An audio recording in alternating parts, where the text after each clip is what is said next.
Welcome back, Attack. I'm Skylight, and today we're going to do a first impression look at I don't really know how to describe this game. This is a really weird game, okay? It's a tabletop deck building tactical game, but it's not, it uses tiles, yeah, like in most tactic games and card games, but it's not turn-based.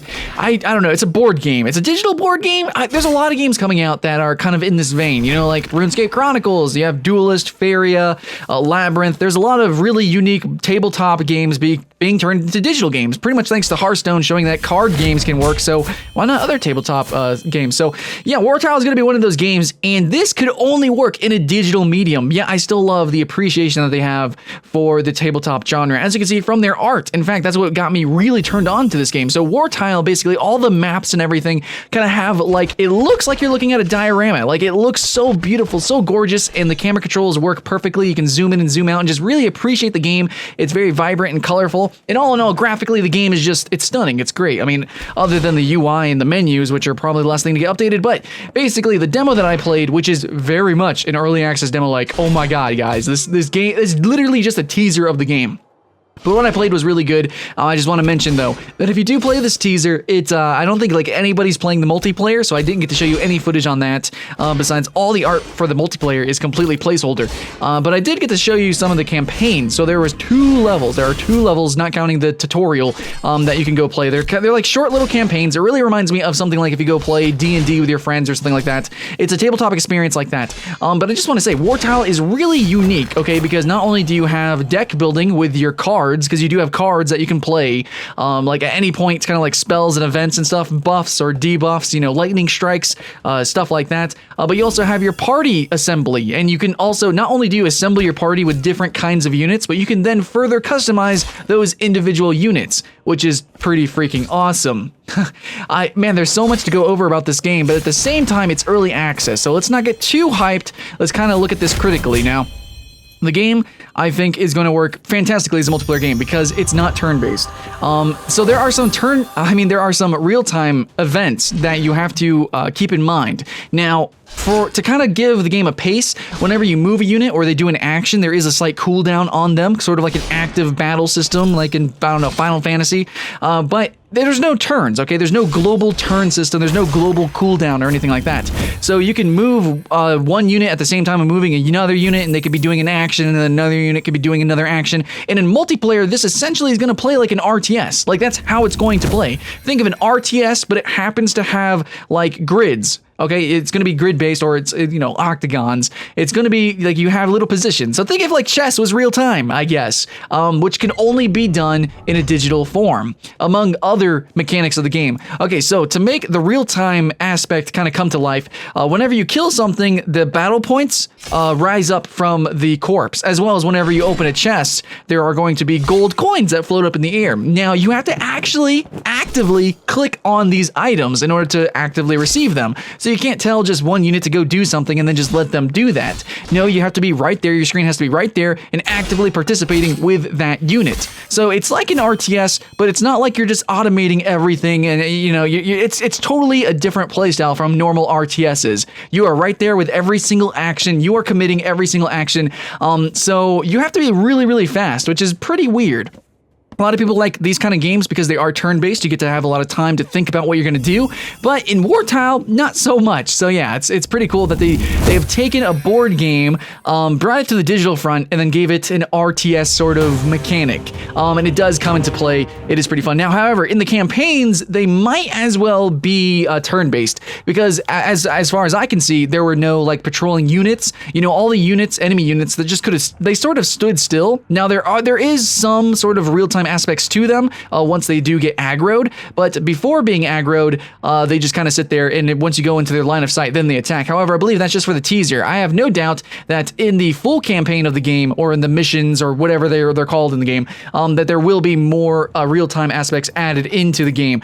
For instance, there is one event where I got ambushed, which is pretty cool. I wonder if they're going to have more dynamic ambushes, more dynamic events, whatnot. It's just pretty interesting what they have for so far. But for the campaign, this is what I can talk about. Now, I could go on and on about what I think the multiplayer might be like, but let's go and talk about the campaign.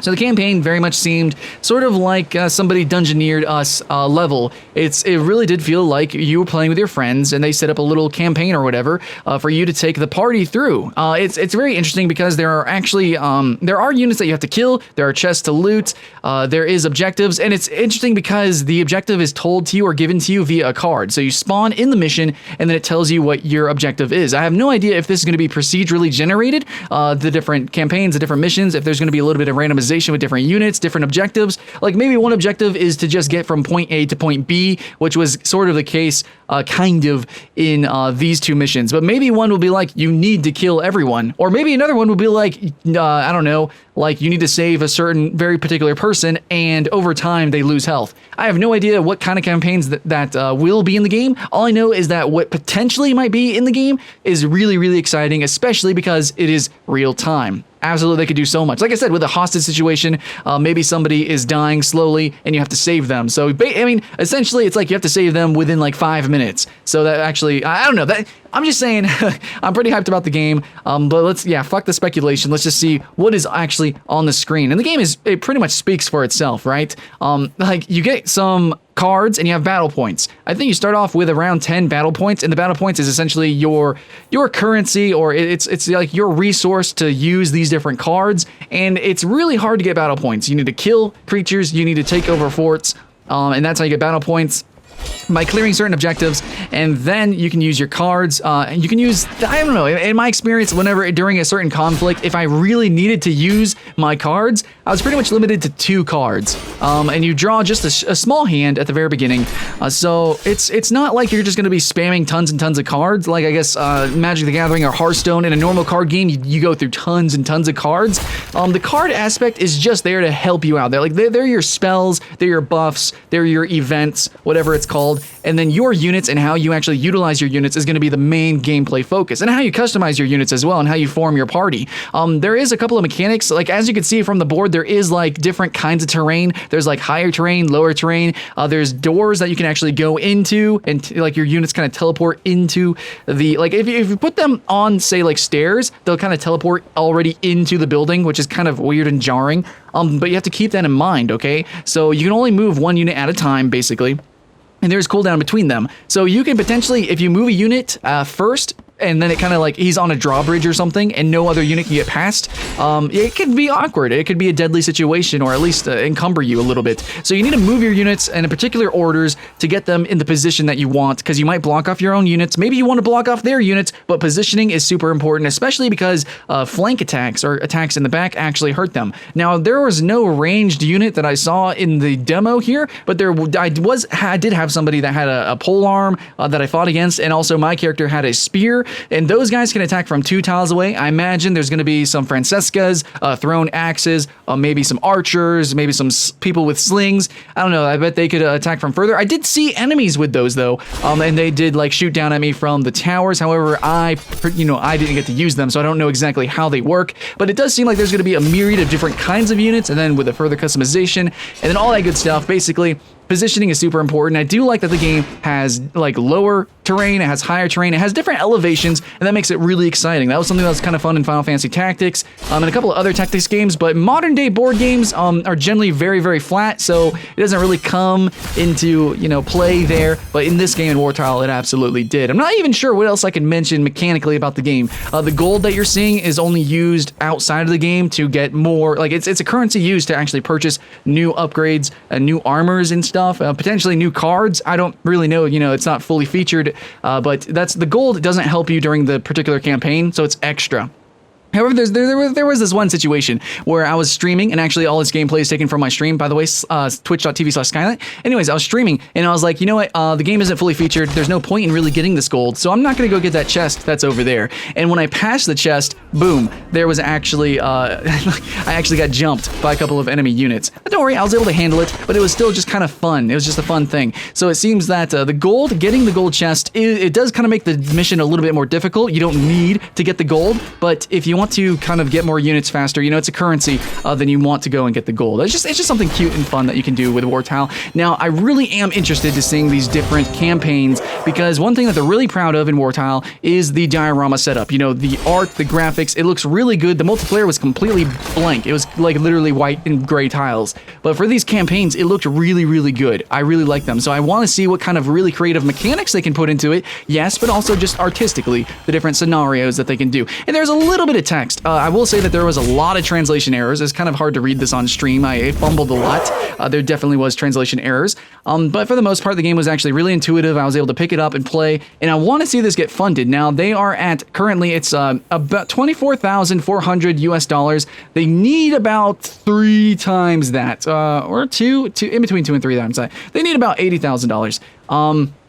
So yeah, hopefully it gets funded. We got 20 more days. I want to fund it. I want to see this game being played. Now it's really cool. Yeah, I really love the minifigure concept, and yet it's real time. It's not turn based, which separates it a big amount. It looks beautiful. It looks gorgeous, and mechanically, I don't know like what all is going to go into the game, because this was just such a small, thin snippet of the game, right? Like, I don't know how ranged units act. I don't even know what kind of spells are really going to be in the game. We just had basic things, like they said buff.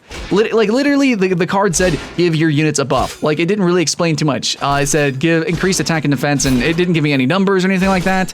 Some cards said like lightning strike, right? And what does lightning strike do? Well, apparently it insta-gives 1 unit. I mean, it doesn't really explain that. So I don't know what kind of spell cards are going to be in the game. All I can tell you is that it's going to be sort of like a low fantasy. It's going to be sort of like down to earth, and maybe not quite historical, but kind of has that medieval historical feel to the game. It's real time. It's a real time tabletop strategy deck building card game thing. It's really weird, but really, I don't know. I'm giving you the gift of gab, but I'm not quite explaining what the game potentially could be, that I believe it could be, because the game is really vague right now. We don't know what it potentially could be. Honestly, all I know is that it could be anything. It could be great. They could have tons and tons of amazing campaigns, expanding campaigns, episodic campaigns. The multiplayer could be competitive. It could be really fun, like any RTS. It could be fantastic. The cards could be expansive. It could be incredible. There could be lots of different units. Right now, we just have sort of like a snippet of like the Franks or Vikings sort of thing going on. Maybe there'll be like I don't know, ancient Greeks. I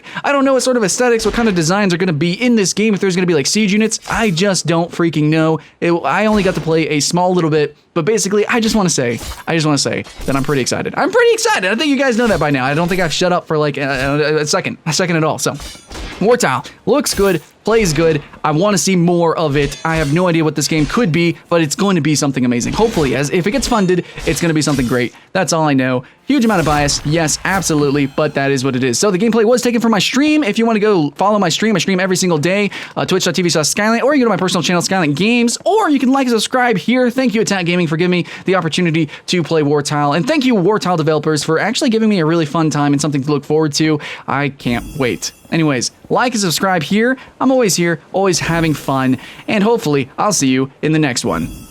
Welcome back, Attack, and today we're going to be talking about 2016's best MMORPGs. These are going to be the new MMO games that we get to experience, at least in the West. Yes, some of these games are going to be localized titles, but for the most part, these are going to be entirely new MMOs, so get hyped for that, and these are going to be the games that we are almost certain will actually launch in 2016. But with that in mind, let's go ahead, jump right into it, starting at number 10.